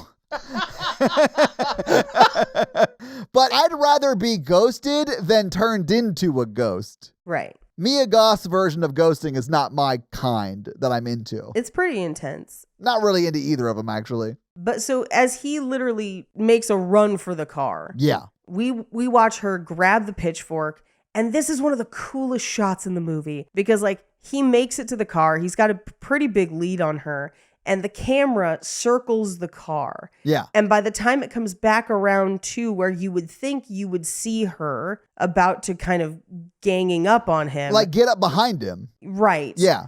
She's not there. And you're like, what? And the camera turns because she basically climbs up onto the windshield and stabs through his chest. Yeah. And it's fucking wild. And then he falls out of the car, runs away from her. Well, stumbles away. He can't move very fast. He's got 3 big holes in his chest. Yeah. Although she did pull the pitchfork out, so she still has it. Yeah, she still has it and stabs directly through his head with one going through his mouth and obviously severing his spinal column at the back and then one on either side of his face. Oh, yeah. I mean, only one goes and hits him, but it kills him for sure. Yeah. And we cut to, she goes back inside to the root cellar and she says to her mom, remember what it feels like because that's what it's like whenever you looked at me. Yeah. Which is just like a brutal thing to say to someone who's dying, arguably one of the most painful deaths you could potentially die. Yeah. Anyway, so she cleans up around the house. And at this point, she's basically 2 bodies deep. Yeah. Almost. Because her mom at this point is dead. Well, and her dad is just sitting in the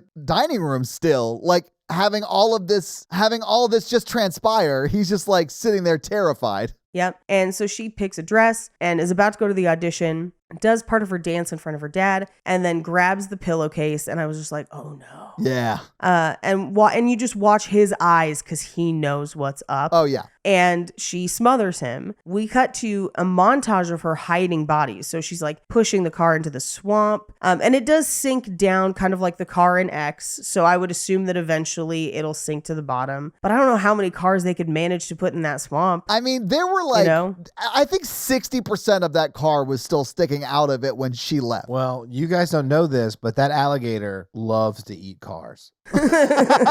So she gets to the church for the auditions with suitcases, and her sister-in-law is like, what's with the suitcases? And she's just like, oh, it's for going on the road later. And her sister's like, I think they're only taking 1 girl per city. And Pearl just says, it has to be me. Yeah. And she's like, I don't think you meant to say that out loud, but like, hey, we hope it's everybody. And if it can't be me, I'm glad it's somebody else. Yeah. And they watch as like one girl leaves crying and another girl leaves. And as they get closer, her sister-in-law asks to switch places so that Pearl ends up going next. So she goes in and the audition kind of starts out in slow motion. And then we get a full breakaway musical number. I love this, It's man. so great. You know I love full breakaway musical numbers. Oh, Mikey, I know you love them. But I love this one because it goes from like a small town church stage to like a full ass like USO big like screen, like green screen behind them. Like it's just cool as shit. Like I was here for it. Yeah, it's great. And she's doing some of the twirly parts that we remember from X because she does them in X as well. Yeah. And it ends and they're just like, well, thank you. That's going to be a no. And at this point I was like, how is there 30 minutes left of this movie? Yeah, me too. And they were like, hey, sorry, this wasn't what we had in mind. We want someone younger and blonder. Yeah. Which is like so cold that they would just say that directly to her face. Oh, but that shit happens, especially It like does. to like actors and stuff. Like you could be the better actor and just not look the right part. Yep. And they'll pick the person that looks right for the part over the better actor every time. For sure. I expect that in Hollywood. I don't expect it at church play. At church in Texas. Yeah. But the words that they use for her, the younger and blonder and has that X factor, those are the same words that get repeated in X later on to describe what they're looking for. It drove me crazy that this guy in 1918 used the term X Factor. Yes. Because I was like, there's no way that was a thing in 1918. The first time I looked it up, Paige, because it drove me insane. The term X Factor was first used in a scientific publication by a British mathematician, J.B.S. Haldane in 1927. So Okay, yeah. No, I believe that. yeah, it was way before I thought it would have been. I would have been like, that's like Right. an 80s term. So it actually started way before then, but didn't hit pop culture probably until later, But I was shocked it was in the 20s. Yeah. One of my favorite stories about them researching for Mad Men was doing intensive research to find out if they could say the phrase stuff, like put that stuff over there. Oh, Like yeah, when was the okay. first time someone said stuff? And I guess that they found it in a publication in like the 40s. Okay. But like they had to establish if you would say that and if it would be in advertising and everything like that. And that kind of detail, when people pay attention to that kind of detail, I really think it's amazing. Yeah, I think it's cool. Such tedious work, but I am always impressed when people do that, especially when I like see something like that where I'm like, there's no way that's right. And then I Google it and I'm like, oh my God, whoa. Like I wouldn't have thought that was that early. But, Yeah. But she's like, that was the best dancing we've ever done. And they're just like, meh. And she loses it. Yeah. Like completely they have to drag her outside and she is scream crying Yeah. outside. And like it cuts to her outside after a time passes, I'm sure, but Yeah. it looks like it's still during the day. So Right. it can't be that much time. And now everyone's gone. So in my mind, they just stopped the tryouts. Like they're not doing it anymore. Yeah. They were like, we're done. We do know, I think that her sister-in-law did. Well, because of what we find out later. But Well, she believes that she got it. I don't know that the sister-in-law did. I think she maybe agrees to get her to not kill her. or to try to do that. Yes, Right. I agree. We Yeah. don't know for sure because we never see that happen. And she reveals that information under duress. Yeah. So we cut to, she's like, why don't I take you home? They get back to the farmhouse and she sees the pig on the porch and she's like, is that our pig? Guys, don't go into a house with a dead pig with maggots in it. Like, how many people have to die before you I learn know. this legend? A lot. We just got to cut the pork, Anyway, she sits her down at the kitchen table and she's like, should I fetch your mom? And she's like, no. She's like, well, why don't I just get you something to drink? They sit down at the kitchen table and thus ensues an 8-minute monologue that is, first of all, I mean, brilliant acting from Mia Goth. Oh, yeah. She's amazing in every frame of this movie. Every frame of the movie, and horrified reactions from the sister-in-law who's just kind of sitting there like, I mean, yeah, but she's confessing to all this crazy shit that she's done. Yeah. And I don't think her sister-in-law, I think her name's Mitzi, thank you. But I don't think she expected any of that, doesn't really know her No. to that level. Like the mom sort of clearly knew. I don't think Mitzi had Yeah. any idea. So, like, when they were just cutting to Mitzi, like, I really wanted, like, shots of her, like, standing up as quietly as possible. Yeah, just trying to and get like out. sneaking to the door, taking steps backward, because Mia Goth does have her eyes closed, like as a part. It's like a plot point. Yeah. Well, there's also what I would have really liked. Do you remember the scene in Inglourious Bastards where Shoshana ends up talking to Christoph Waltz's character, and she knows that he's the one who killed her parents, but she has to stay like calm, composed. Yeah. and composed. And then it just cuts to underneath her chair after, where she has just pissed herself out of fear. Yeah. Because, like, how could you not? Yeah. That I would have settled for that, of like cutting over to the sister-in-law, just like, oh my God, like, oh no. Yeah. But I mean, Mia Goth is fucking crushing this scene. Crushing it is wild. And so sister-in-law is like, okay, well, thanks for that. I'm gonna go. And Pearl's like, are you frightened of me? Do you think I'm sick? And she's like, no, of course not. We're friends. Okay, but I am going to go though. Bye. Yeah, but I need to get as far away from you as possible, as quickly as possible. So just think, my whole job is like listening in this moment and like be it like active listening. I'm like, oh yeah. Yeah, I don't know how you do it. Like, that would be terrifying to me 100% of the time. I just pull the, well, I got to poop. Gotta get on out of here. But then Mia Goth turns, because she does the like, I'm happy for you for getting the part. And she's like, oh, I didn't get it. I didn't. And she's like, you stop pretending now. And she's like, no, I didn't. Did you not see that they just basically called it after like it was... Yeah, you sort of lost it and ruined it for everybody. But Mia Goth keeps like pressuring her, like, don't lie to me, and she's like, yeah, yeah, okay, no, it's gonna be real fun. And then she just says, you always get everything you want. Younger and more blonde. And this is where she's like, yeah, no, I do have to go. Yeah. Like I immediately I have to go. I gotta poop. And Mia Goth is like, okay, but you're not gonna tell anybody, right, that I've murdered 3 people and all the animals on this farm? And she's like, no, of course not. Nobody has to know. Why would I tell it's anybody? Our secret. Yeah, don't worry about it. So she gets out onto the porch and is walking down the drive, and we watch in the background as Pearl comes out and gets an axe. Yeah. And Mitzi is like, I'm fucked. Like, this is... And she tries to take off running. She trips. Pearl catches up with her and, like, axe to the back multiple times. Yeah. Yeah. She collapses on the road, and she just says, I won't tell anyone. I won't tell anyone. And Pearl says, well, it's not about what I want anymore. It's about making the best of what I have. And she raises the axe and kills her. We don't see it, but she kills her. Yeah. She goes to the root cellar, and she like cuddles with her mom's body. Yeah. And brushes her hair as it's falling out, and then sets her up at the table. She dismembers Mitzi and feeds it to the gator. Yeah. Did you guys watch Rugrats? Yes. Her mom she looks like this. Cynthia. I know. I'm so happy you knew exactly what I was talking. That's one of those memes that like lives on, where every once in a while someone will have just like crazy bonkers hair, and you're just like, oh. Cynthia. Cynthia. She sets up her dad at the table. She puts the pig on the table. Yeah. It's very Texas Chainsaw Massacre. Very. And prays over the table. Yeah. The movie seems to end, except we watch as an army cart drops someone off at the farm. And we know there's been a time jump. We don't know how long, but all the bodies have decayed a little bit more. So it's been a bit. Yeah. At least a week plus of decomp. Yeah, for sure. And so Howard walks in and says, Pearl, I'm home. Sees the whole table. And like, at this point, run. Like, run, yes. dude. You do not stay in that house. Yeah. But he doesn't, because she shows up and she's like, I'm so happy you're home. And then we get the end credits. But you gotta watch them, because Mia Goth smiles, unbroken shot for the entirety of the end credits, like she's going to have an aneurysm. And it's one of the craziest things I've ever seen.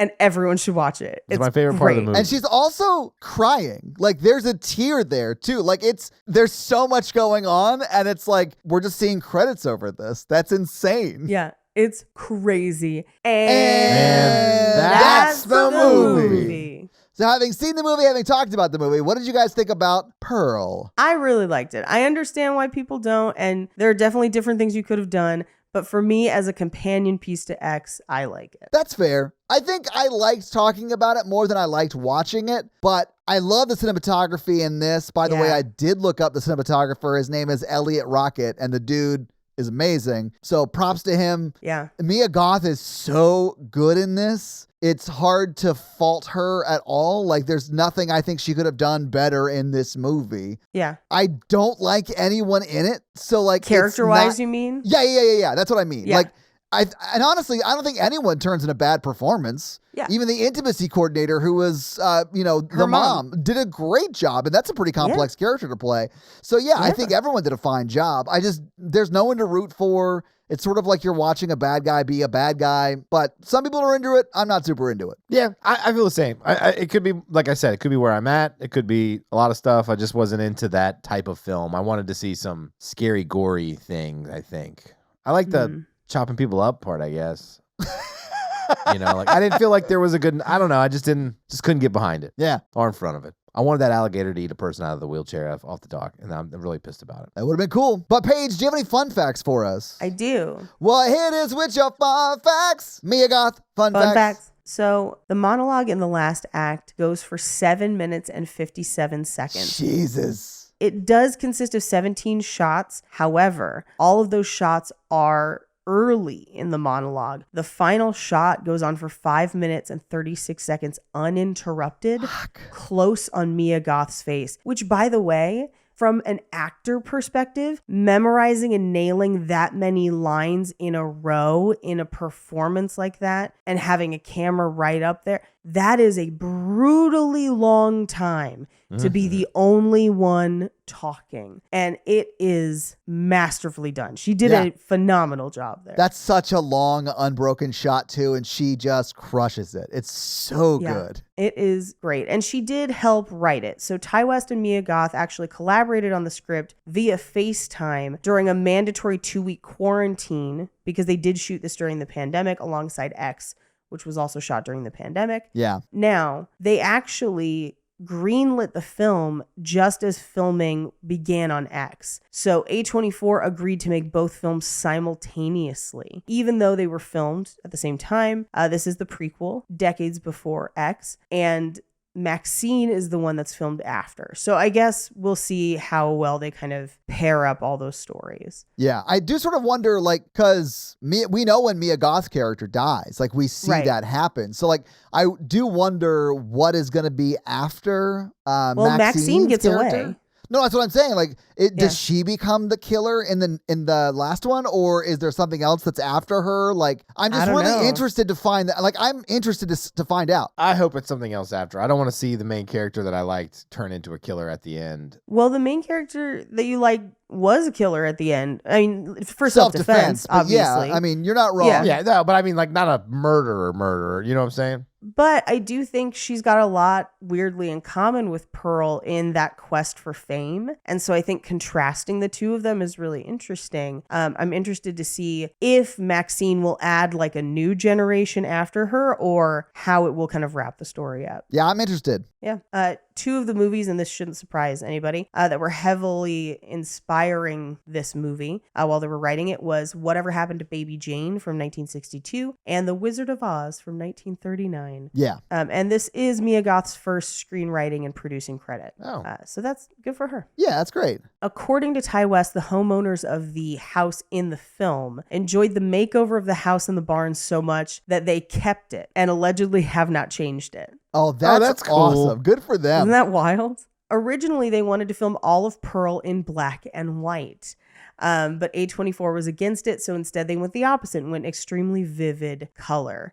Mia Goth says that another reason for the switch from black and white to bright colors was that they felt like films being made in that way had become its own thing and they wanted to do something different. So like they felt like this had a different vibe, and so they stuck with the color instead. I mean, they definitely went with like that, I think, sort of early Disney live action vibe. Like, Yes. That 1950s, like 60s, like Swiss Family Robinson vibe sort of thing. Yeah. Even with the score especially, it sort of took me back to like... That score is very Wizard of Oz. Yeah, like, it is. Like, very. It's like the movies my grandparents and parents grew up on. Yes. Like that era. Yeah. Pearl's alligator is named Theda after Theda Bara, who was an American silent film actress and considered one of cinema's earliest sex symbols. Oh. There's a poster of her on the exterior of the picture house that Pearl regularly frequents. So the movie theater has a poster of her. Oh, cool. Now, a trailer for this was shown at the end of theatrical screenings of X. Yes. In certain places. That's how I initially saw it. And they did the same for Maxine if you saw this in theater. Nice. So, this spawned from writing that Mia Goth had done, and Ty West a little bit as well, of what they thought Pearl's backstory was in X. So as Mia Goth was preparing to play both characters, she started writing about who she thought Pearl was, and that's kind of how this movie comes about. Okay. Which I think is really interesting. Yeah. A lot of actors will build a pretty in-depth backstory for their characters. So that's not too surprising, that she had already done that work. Yeah. Some people online have referred to this film as Joker for girls. And even though I like this film, I do understand that comparison because it is that same kind of anti-hero. Ah, that's what it reminds me of. Okay. Dislike this movie in the exact same way I dislike Joker. Now, here's the thing. I did not like Joker. I think what helps me with this movie is some of the cinematography and other things that Joker just doesn't have. So Elliot Rocket, dude, he's amazing. But it's one of those things that I'm like, yeah, I understand why you make that comparison. That's not wrong. But so the smile at the end of the credits was unplanned. Ty West just refused to call cut. Yes. I refuse to believe this fun fact. I refuse. He refused to call cut and just let the emotions play out. And her smile becomes more and more strained. And she's crying because it hurts to smile that long. Well, and that big, it's a huge smile. That would hurt your face. Mm-hmm. I like those teeth. Mm-hmm. That smile, it lasts for 1 minute and 51 seconds. God. Which is so long. Yeah, you heard it, folks. 1 minute and 51 seconds is so long. So there. I'm just picturing Ty West as Bugs Bunny as the conductor from behind the camera, just making her hold the smile forever. But those are your fun facts. Well, thank you for those fun facts, Paige. Let's talk a little bit about box office. So this movie came out in 2020. What do you think the budget was? And they actually filmed this when they filmed X, which I think they filmed in 2019, I believe. 28? No, it was 2020, wasn't it? 2020 and 2021. It was because they took a break in the middle of it, I think. Okay. What do you think the budget was, though? I want to say, if I remember correctly, I thought X was 30 or 40 mil. But I think this is 20 and was probably a more adventurous choice. I think this is 7. Okay. This is Ty West, guys. Yeah. It's $1 million. Okay, that's what I thought. Fuck? That seems impossible. X was Was X 7? Am I just totally misremembering? I can check. I honestly can't remember. But this is a single location movie, more or less. It is. And it's the same location they were already using. Yes. Yeah. Yeah. So that's why I think they were able to get away with it because they already had the locations, right? Yeah. So no, X was also $1 million.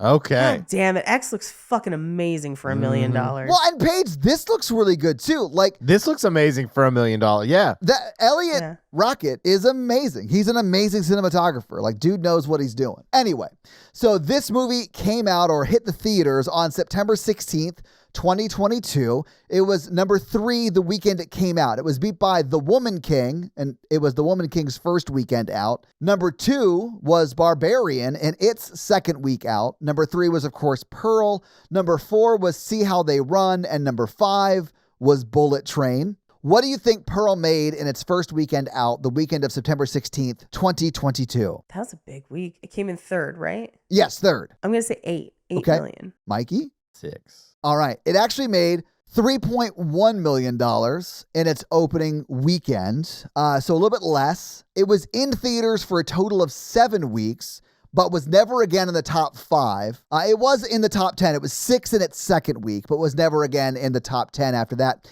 But what do you think it made in the domestic box office in its theatrical run? I'm going to say 6. Okay. Mikey, what do you think? I will say 15. You guys are on either side of it. It was actually $9.4 million, which again, on $1 million budget is crushing it. Yeah, that's great.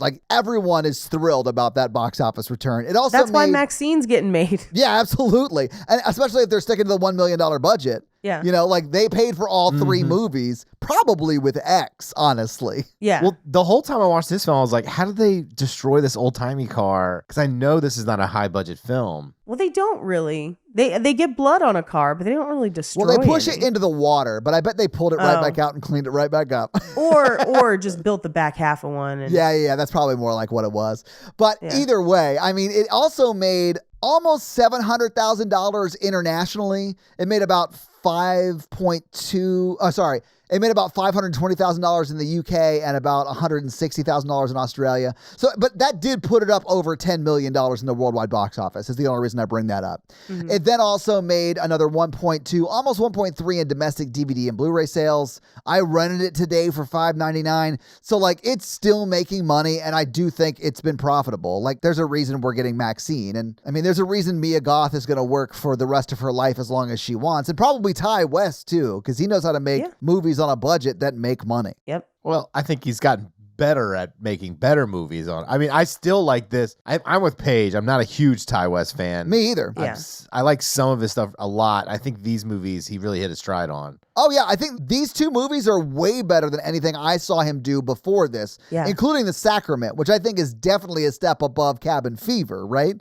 So, like, I think he's just progressively getting better. Yeah. Well, Cabin Fever was also like one of his first. Well, no, that's what I'm saying. I so- think he definitely is a filmmaker that is getting better, you know? Yeah, I mean, I personally, if he wants to keep making movies like this, I will change my tune. Because, like, I had not been a Ty West person, but I am here for a million of these. So yeah, I don't see him making anything worse than this going forward because I think he's gotten better every movie I've seen, at least like chronologically. Oh, we haven't done The Innkeepers yet. That's my favorite one of his movies. But either way, that's your box office. So, Mikey, do you want to hit him with that scary scale? Yeah, Scary Scale listeners, is a scale of 1 to 10, how scary we found the film was. We watched it today. Our 1 example is Ghostbusters, and our 10 example is Texas Chainsaw Massacre. I feel like I did this without sounding monotone. So, Paige. Yeah, this is a 1 for me. It's not scary. Yeah, it's not scary. It's a 1. Yeah, I agree. I wasn't scared. Yeah. So that's our Scary Scale. All right. Well, this week, Paige, you made us watch Pearl.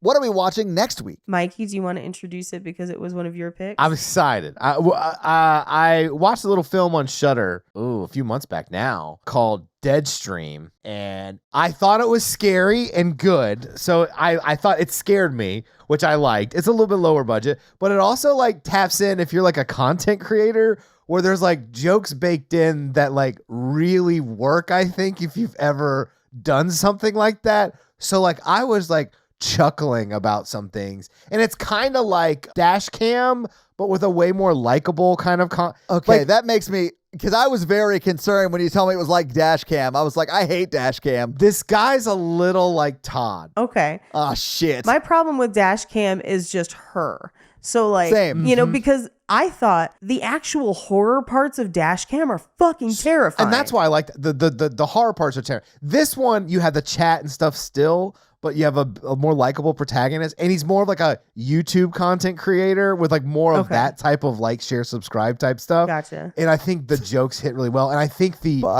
haunting stuff also works for me. Some of the makeup could be a little better, which is like a criticism I see coming, and it kind of has like an Evil Deadish kind of feel. Okay, all right. I'm you are selling me, dude. Mikey, So. have I ever showed you some of my early like YouTube content creation days? Like some of those videos? No, you have not. But this guy definitely reminds me of like Twitch streamer Todd. Yeah, that's why I'm concerned to watch this movie and then have to talk about myself for 3 hours or whatever. I liked it. I'm excited to show it to you because I think it scared me some, and I think that's a good thing. Yeah, I remember you watching this because you told me we were going to do it for the podcast. It wasn't even like a thing. You were like, we're doing this. You have to see this movie. Just to have these jokes with y'all, because there's something that happens in the film that is like a plot point that it's going to terrify us three probably more than anyone else. Like terrifies content creators, I think, more than anything. You're like, all right. Well, I guess your homework for next week is to watch Deadstream on Shudder, I guess, right? That's the only place it's streaming, right, Mikey? Uh-huh. And then check back for that episode. So, Mikey, do you have a review for us to read? Oh, I got distracted. Imagine that.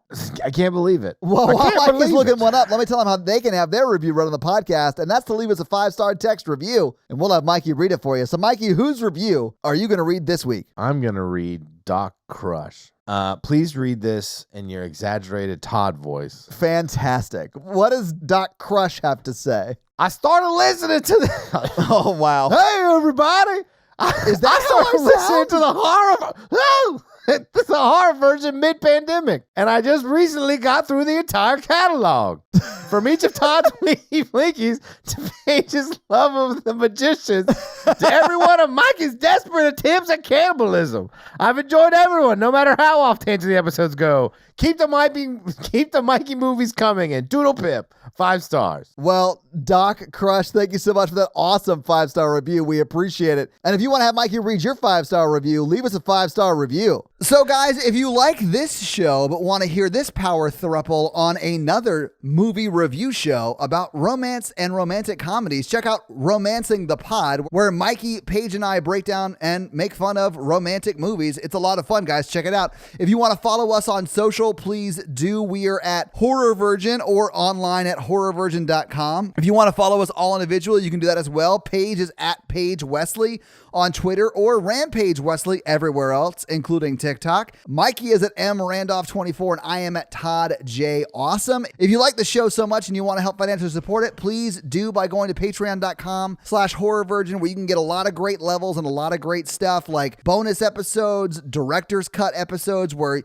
they're a little bit longer and you get them actually a day earlier than the regular feed drop. We do a lot of great things like listener requests and stuff like that. So guys, check out the Patreon and help support the show. If you want to financially support me, but not Todd, just look me up on Venmo. If you can't financially support the show, that's understandable. That's fine. But if you want to hang out with us on the daily, join the Facebook group at facebook.com/group/horrorvirgin. We also link it like once a week. So just find it there and join the awesome Facebook group. Literally, we're in there talking every day. It's awesome. And guys, we got a P.O. box. So if you want to send us some love letters or whatever you might send to a P.O. box, it's actually not a P.O. box. It's like a regular street address. It's pretty awesome.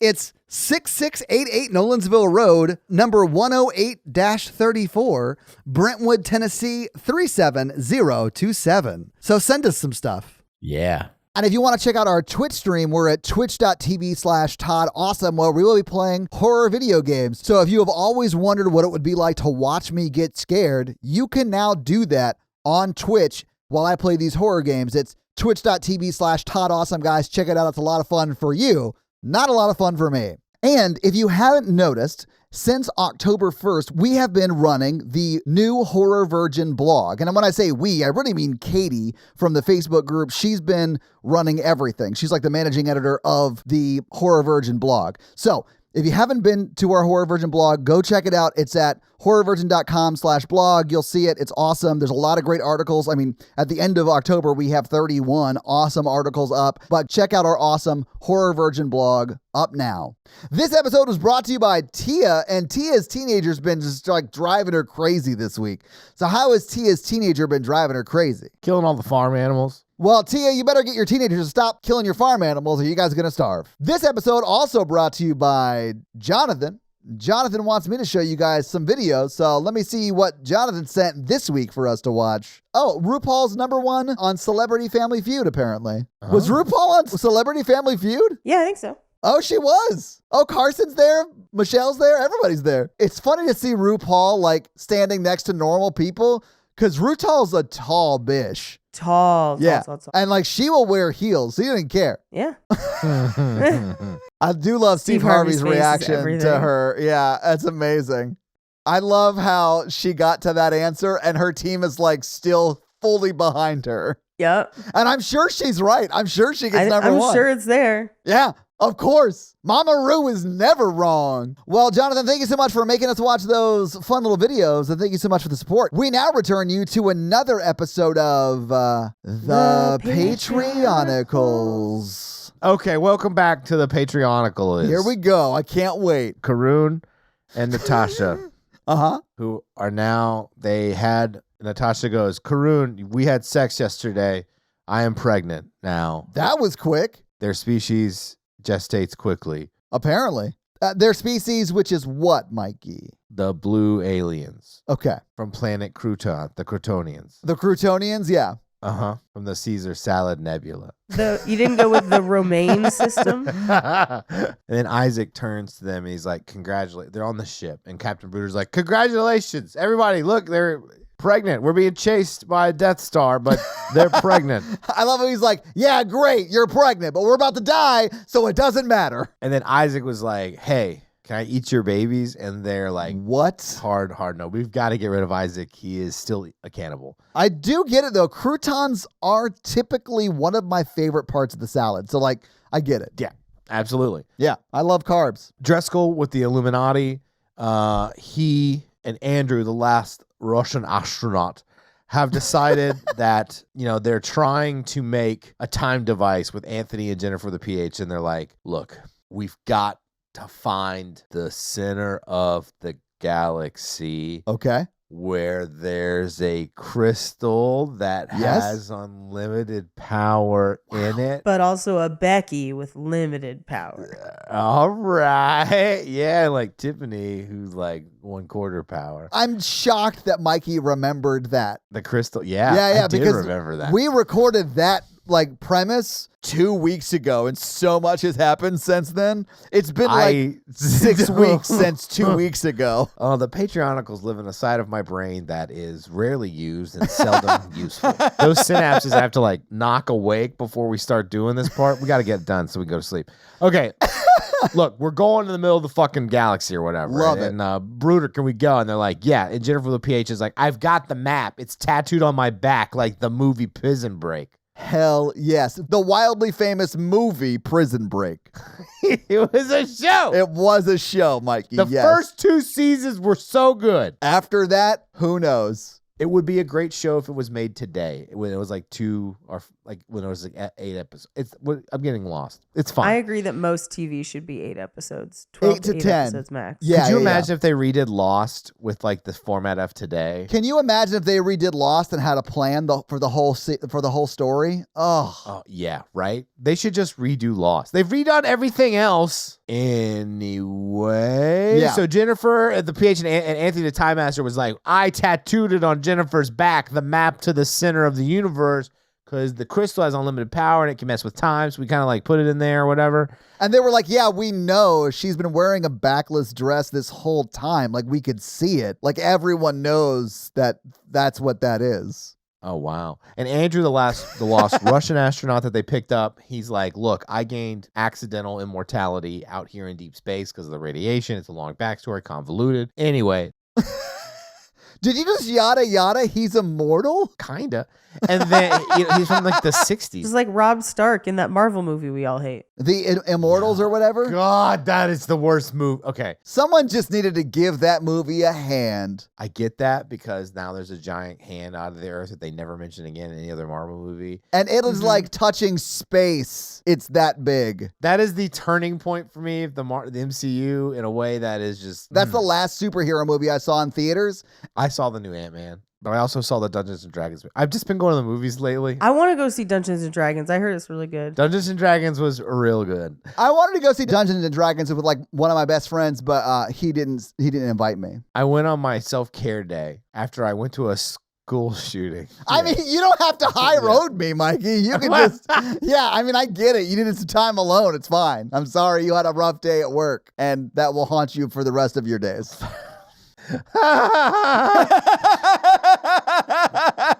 Seriously, Mikey, I am sorry. That's rough. Anyway, Sunzi, the AI robot, was like, shut up, bitches, let's end this.